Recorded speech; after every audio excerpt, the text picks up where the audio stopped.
So this was actually a little bit of a near thing. Saturday is one of our normal shop work days at Armadillo. And when I first agreed to give 2 talks here, I was kind of figuring they would put them both on the same day. And earlier today it was a close thing because yesterday we finally got our waiver to go ahead and conduct free flights out at our Caddo Mills facility. And we've been sort of in a holding pattern for months on this, waiting to do the last part of our NASA contract, doing the free flight of a methane-propelled vehicle. And so literally 2 hours ago, we did something that's never been done before in the world, which was fly a computer-controlled rocket on liquid methane propellant. And this was one of the things that we've been working on for NASA. But it was one of those where I'm looking at the clock, okay, rocket's on the ground, it's safe, gotta go guys, bye. Left everything else clean up and made it over here. So it turned out to be a really good day all around. So what I'm going to do here is I'm going to talk about what we've been doing, and I'm going to try and convince everyone that this is not crazy and I'm not just a fool throwing my money away. And it's not at all obvious when you look at things from the beginning that that is the case. But there are many signs that are pointing towards this potentially turning out fairly well. So first I'm going to go ahead and show our current year's progress video. We've been doing these pretty much yearly for 8 years or so now. And last year was really good for us in a lot of ways. It was the turning point for this, going from being sort of my hobby project to a real honest business, where we turned a profit last year on rocketry, of all things, and that was really novel. The next step, of course, is to pay back all the money that I've actually invested into the project, but we have good sense that that may be happening here. But the takeaway is that it's a real business enterprise right now, and it's not just quirky things happening in a garage. So let's go ahead and roll this, and we'll talk more after. Armadillo News.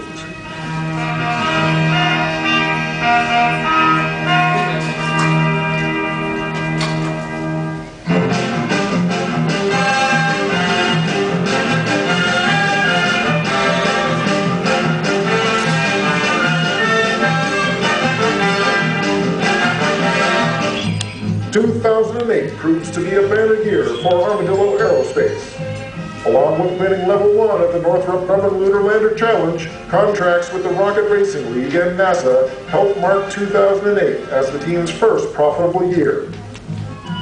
Armadillo begins work in the first half of the year providing the propulsion system for one of the Rocket Racing League's rocket racers, getting its feet wet for the first time with winged rocket vehicles.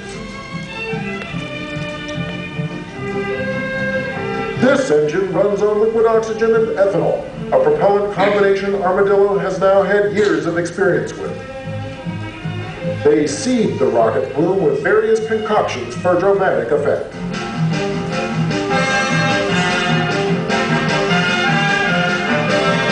In August, the team heads up to the Oklahoma Spaceport for first flight tests. Are you ready, folks? Here we go.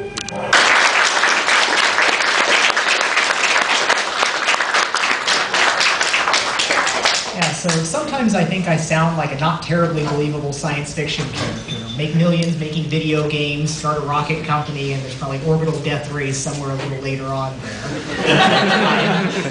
and I actually have spent some time thinking about how there's sort of different camps of the visions of the future that you see in science fiction and anime and whatnot, where one side that I've certainly been instrumental in is the sort of cyberpunk dystopic future of everyone plugs into their virtual worlds. And I've spent most of my life working towards that goal, more or less.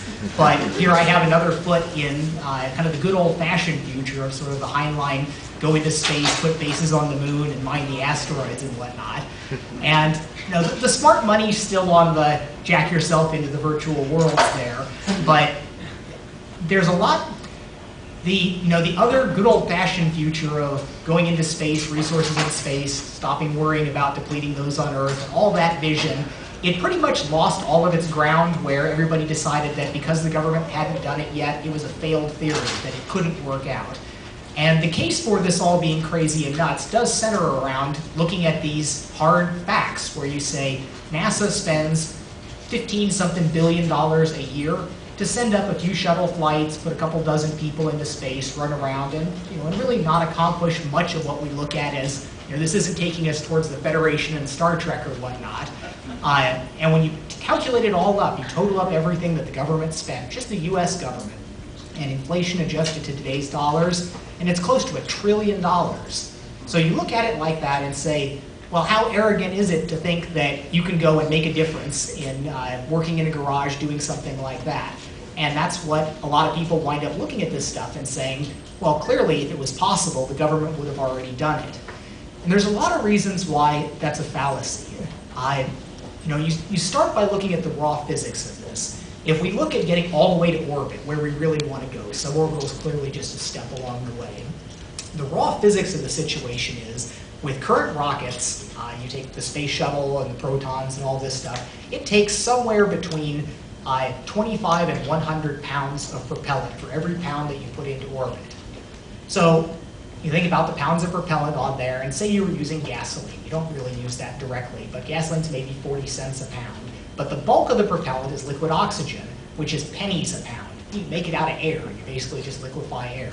So your total cost in propellants, the stuff that you actually burn up and spit out the rocket engine there, is maybe 15 cents a pound of propellant. And you need, say, the worst case rocket on there, 100 pounds of that. You're talking $15 a pound. So why does it currently cost $10,000, $20,000 something dollars a pound to put something in orbit? And it's because, unlike, say, airplanes, where you go in commercial aviation, airplanes in commercial aviation operate at about a 3-to-1 ratio of ticket price to propellant price. That's why propellant, when fuel prices go up, it really does hurt the aircraft industry, because that's it's a third of their costs. But the rocketry industry here, because you basically build a vehicle, throw it away, it burns up, you don't get anything back. You've got vehicles that cost 50 million, 100 million, something like that. Even the space shuttle, which is in theory partially reusable, it costs $500 million to just get it ready for the next flight on doing all that. And people will say that, well, this has been shown that you can't make a reusable vehicle because we've tried it many times and it's failed. The space shuttle was supposed to be this grand reusable vehicle, and by golly, we spent $100 million on it. It didn't work. Therefore, it's got to be too tough. But the real truth is, there have only been a couple shots at any of this reusability. You look at something more successful like the X-15 rocket plane, which didn't go all the way to orbit, but did cross the 100 kilometers there. They flew it 199 times. It still wasn't cheap, but that sure beats what anybody's done with anything else since then. And it was a path that people could have followed about taking a vehicle that's reusable and incrementally moving up the performance. But there's a lot of reasons why this didn't happen. And it's not that everybody was idiots. There are powerful historic forces that wind up shaping a lot of this. Because in the development of space travel and the rocketry that we've got, we had these huge imperatives. It was not like any other transportation industry, like railroads or automobiles, where you had these reasonably conventional economic drivers. Somebody wants to get from point A to point B. With rocketry, it was intercontinental ballistic missiles, delivering nuclear bombs across to the other side of the world. And this was not something that people were cost optimizing for. There are only so many nuclear bombs that you need to throw to the other side of the world. And it was, the mantra was, NASA's mantra once you got to Apollo was waste anything but time. Because that was another political imperative where you were at, okay, we have to show that we're better than the Russians here, and we're going to throw we're going to throw all this money at it. So you had these two things where all the significant developments of rocketry happened for the military needs and then for the civil prestige on there. And neither of those were driven at all by economics. It was, we have to show that we can do this. And you basically spent whatever you had available for you. The United States was a richer country than Russia, and we spent a hell of a lot more. Russia got more or less comparable, in some ways better space capabilities for a lot less money, because it was just the way it worked out for them. So the problem that happened then is once we demonstrated something successful, we could get to orbit, we could take people there, hooray, it's cool, and then we have communication satellites, and they actually have a business case there. Business cases where the satellites can make money even if it costs $500 million to put it up there. So what happened is we have these incredibly expensive systems that range from tens of millions to hundreds of millions of dollars to go ahead and test one of these things. You build one of these, it comes off the assembly line, you get your payload, you put it in there, and then you go fly it. And they've got a stable market. They've got military markets for the reconnaissance satellites, communication satellites, all this stuff. And when it comes down to it, they're generally okay with this. They're okay with the prices and the reliabilities and the things that we've got here. It's a stable market. It's a local minimum in a lot of the trade spaces there, where we have customers that are being satisfied by this. But everything is so expensive, there's almost no innovation and experimentation. If you've got a shuttle launch, just $500,000 basically, when you split it all up on there, and if you were carrying something like the Hubble Space Telescope, which might cost billions, if some bright engineer comes in and says, hey, I've got an idea that I think might let the space shuttle be more cost effective, are they going to let him go in and change some things around on the engine system when you've got $1 billion payload in there and it costs $500 million to do it? No, it just doesn't happen. Even when you come all the way down to a $30 or $40 million system on there, not even counting the payloads, you don't get to go out and just try things with this. They build a new system maybe once a decade or so, or every 2 decades, and it's a very incremental change off of what they've had previously. The Air Force went through this recently with the EELVs, and they're probably 30% better than the previous rockets that we had there, but they're clearly built from the same lineage there. And if we try to think about the fast, dynamic, exciting things that happen in, say, any kind of electronics or computer programming or things like that, and if we imagine the developers, if they were in a situation where they said that you can make a change, but there's $50 million riding on it, how adventurous are any developers going to be? They're like, I don't want to move this function around. I'm going to leave this function that I don't understand exactly where it is because I don't want to be the one that sank the $50 million rocket into the ocean there. And that's why nothing has changed. It's a really strong reason why this stable local minimum in the solution space where it's not going to move out of that. It's not going to crest over any of the hills and slide down into any of the much better minimum that are absolutely there. The physics of all of this is not that hard, and it obviously hasn't changed since anybody started doing this. We've got the same limitations and issues that they had before, but a hell of a lot of things are easier now. When you look at, people are used to thinking about space travel and rockets as the space shuttle now, and most of the point of the space shuttle is to engender a sense of awe. Look how cool we are, how powerful we are as a country. We can afford to spend $1 billion on doing this. And if you go see a shuttle launch, it is this awesome experience. People come away from it going, my God, we're pretty cool. But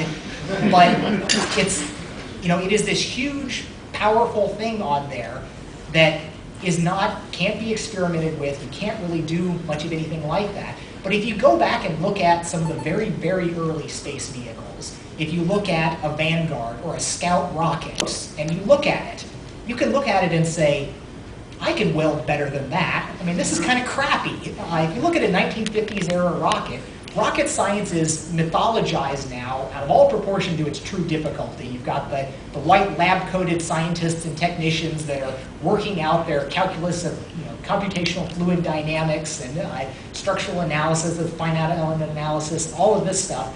But in the end, rockets are tanks filled with propellants that get pushed together and burned into an engine. And it's no harder than it was when people were doing it in wartime, Nazi Germany, 60 years ago on all this. And we have advantages now that they did not have then. Obviously, anything electronics-wise is vastly better. I mean, your cell phone is more powerful than the entire computing infrastructure of the Apollo program. Yeah, within the past 5 years, NASA's upgraded to 386 chips. Well, the space shuttle, everybody uses laptops because the actual systems that are inside the vehicles are absolutely antiquated. So everybody carries up like ThinkPads and stuff to do all of their real work on. But yeah, so the space shuttles are ancient back there, but even that was much better than what you had to do with rockets that were flying in the 40s and 50s, the first things that actually went all the way to orbit in the late 50s. So computers, obviously a ton better. The flight systems that we use in our vehicles We've got fiber optic gyros. That's the most expensive part of our vehicle right now. It's about $11,000. And interestingly, that is the only thing that we use that's actually gone up in price in the 8 years that we've been doing this. Everything else, all the computers, the capabilities on there, the wireless devices, all the machining components, all that other stuff has continued to decline at not exponential rates like you get with computers, but everything has been steadily getting better. So the other aspect of the computers that we've got is the manufacturing. We have a big CNC mill, and we use various other methodologies like that to build things. We built a couple things with some of the new rapid prototyping, kind of print things out of metal. That's not quite as there's interesting aspects to all of that where you get people that are boosters of this technology. They read something in Popular Science or Scientific American and think that you just put in your CAD program and out comes your part. And it's not quite that cool yet, but it's getting close, and it will be that cool within the next decade or so for a great number of things. So we've got this ability to basically spit out computer-built parts in a lot of cases, and we tend to build runs of 5 or 6 sometimes when we're setting up new rocket setups on there.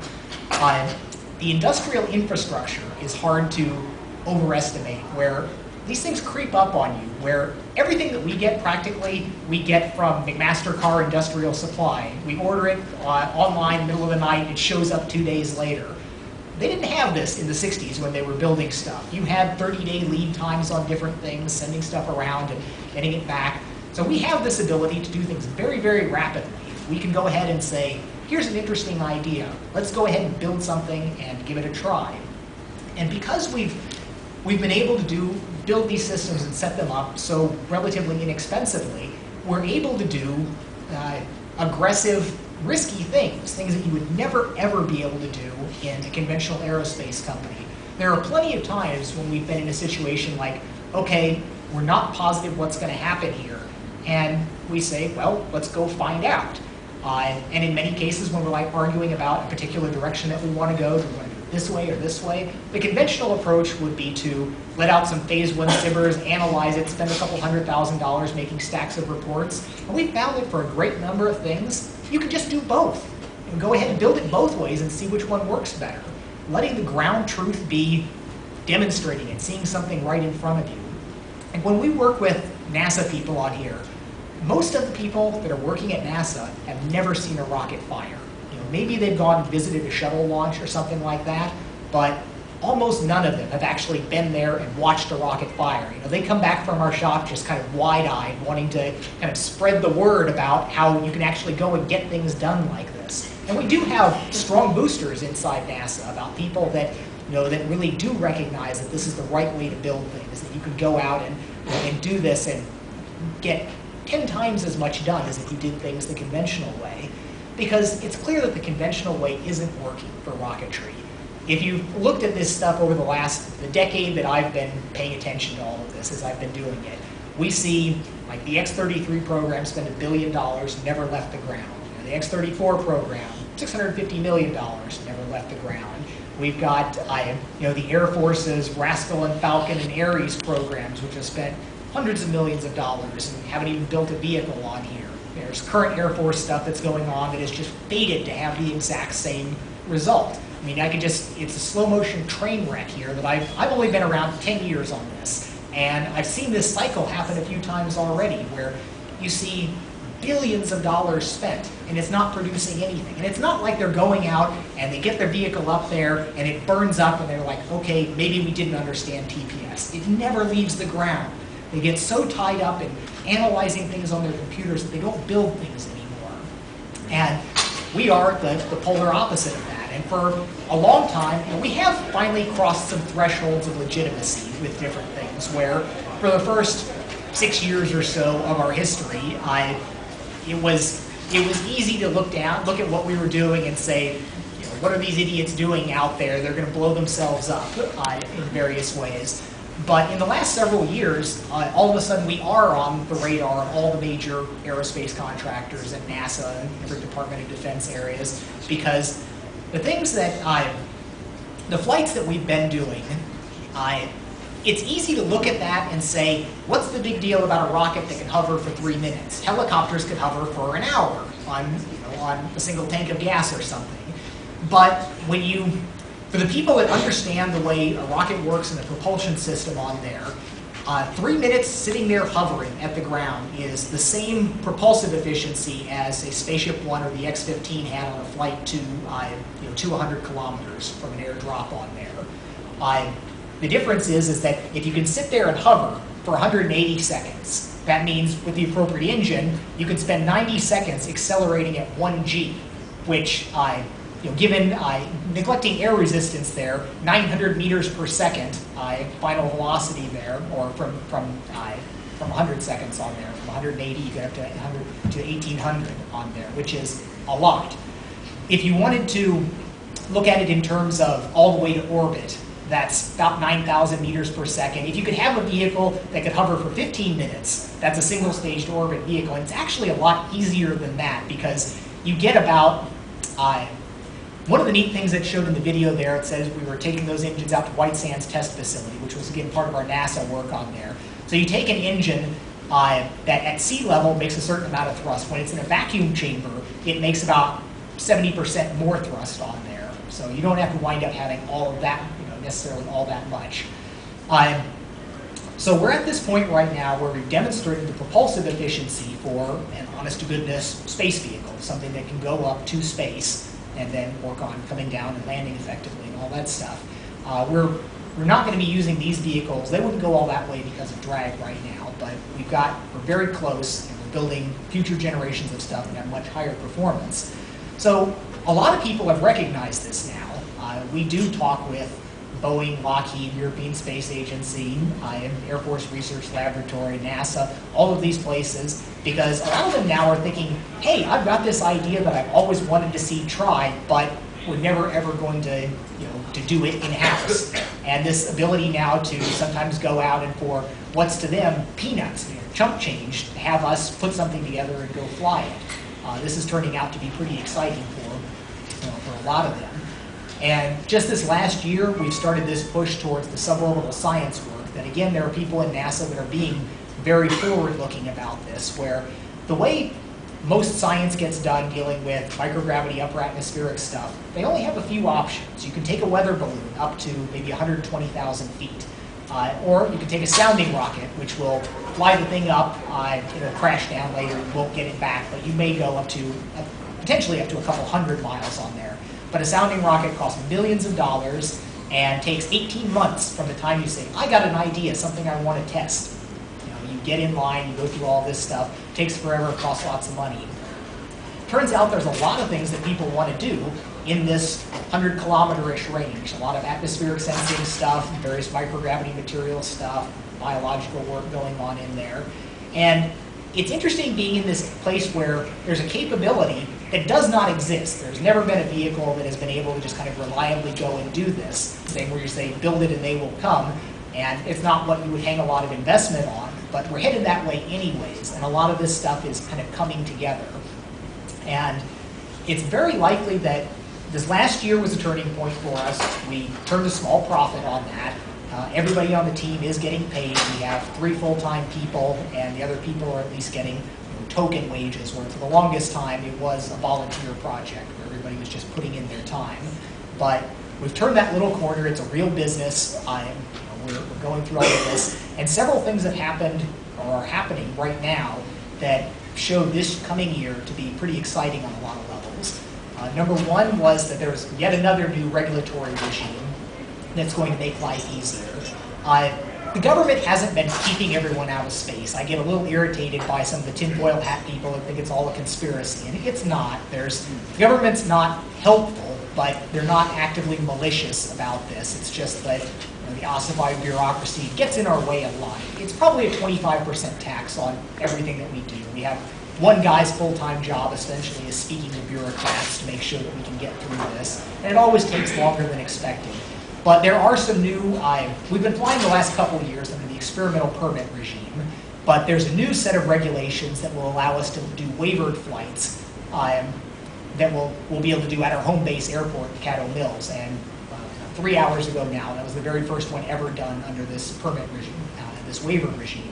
So that's going to be great. We get to go ahead and start punching these things up faster and higher through this. We weren't thrilled with all the restrictions they put on it. We have to kind of inch it up we start off 50 meters, then we can go 100 meters, then 200, kind of double it up to 1,000 meters or something like that. But we'll be able to go up over a mile high, and we can go fast inside that box. So that's going to be great. We get to do way more free flights, things that look like real rockets, because lots of people, again, look at the hovering stuff and the translation stuff.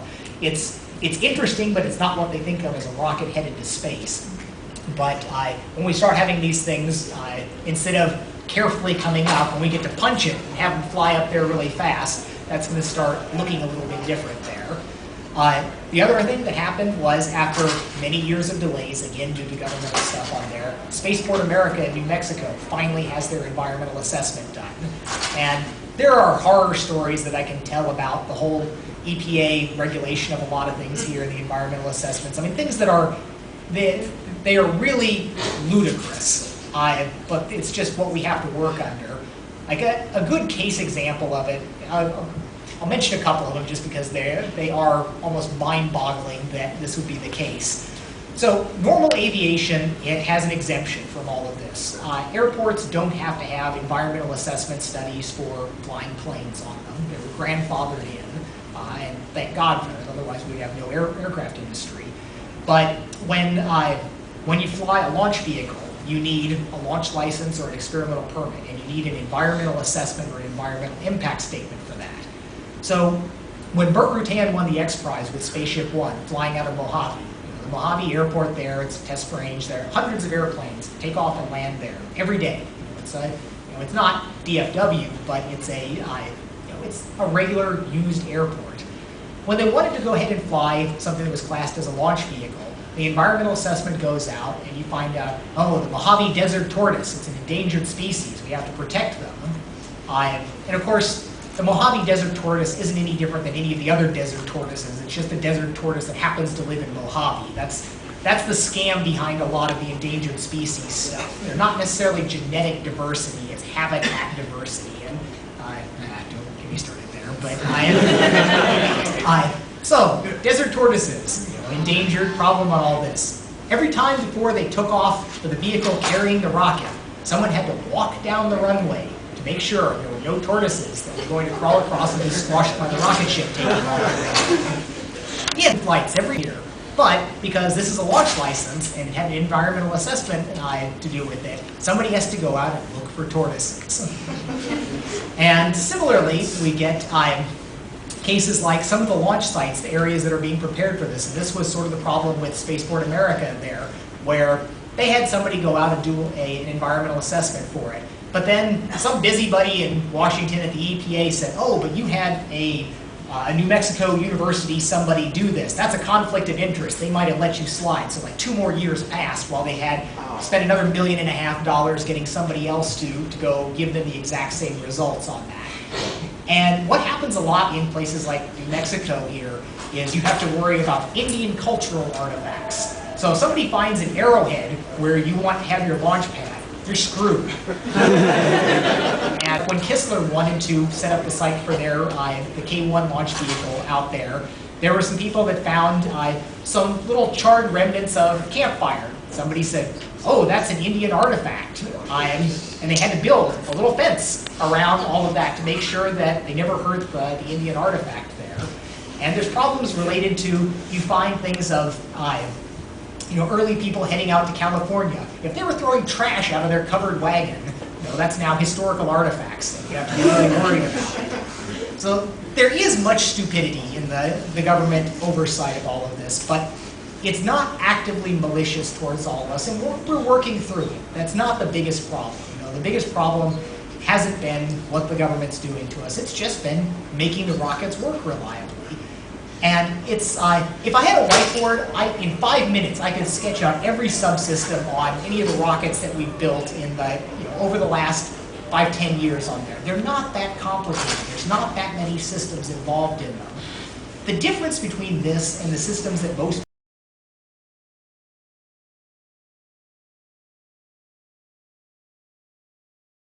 Hi, I'm John Carmack at A-Kon 20.